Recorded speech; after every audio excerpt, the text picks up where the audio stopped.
Most people think about life insurance as something that provides a simple death benefit. However, life insurance has evolved into a tool that provides things like tax-free asset accumulation, retirement income, or even long-term care. Joining me is Leonard Simpson with 2020 Financial Advisors in Folsom, California. So Leonard, can you kind of tell us how life insurance has changed and some of the new benefits? Sure, Scott. Well, the insurance companies have added a lot of benefits that clients can access to provide financial resources to cover specific events. So you're correct, and most people typically think of life insurance as just something to take care of, final expenses.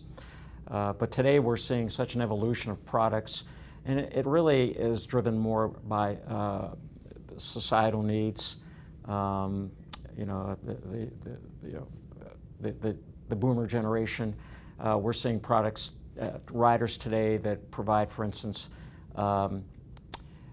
terminal illness, critical illness, so that you're able to access part of that death benefit to provide the financial resources if those types of events would occur.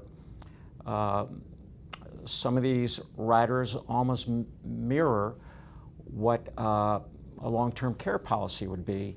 So again, if you had a critical illness and you had to receive some type of care in the home or maybe at a facility, you can access part of that death benefit to provide you with the financial resources to cover those expenses. So we're really excited to see that type of evolution now in life insurance policies today.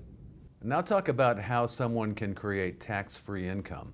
Today's cash value life insurance policies are a very attractive planning tool with respect to the tax advantage nature of these products and the ability to mitigate any taxable event. And there's two ways that the IRS allows you to do that. One is to simply withdraw what you've put into the policy up to your basis, sum total of all your premiums, and you can take withdrawals out with no taxable event. The only caveat is that you don't want to cancel the policy. So there are some restrictions or ways in which we go about extracting the cash. The other is through loans. So if you take loans against the cash value, loans again are not considered a taxable event with respect to income tax with respect to the IRS. So when we're designing life insurance policies specifically for income distribution, we'll take an approach whereby we access the basis first, take that out, and then we'll move to loans. And by doing that, we can provide the client with a vehicle that's going to provide distribution where we can essentially mitigate any taxes on the other end, and also keep in mind that the accumulation is all on a tax-deferred basis, and so that helps with the growth of the internal cash value. Now, Dave Ramsey always says to buy term and invest the rest. Who do you believe? Well, Scott, that's a good question. My answer to that would be, it's not a black and white.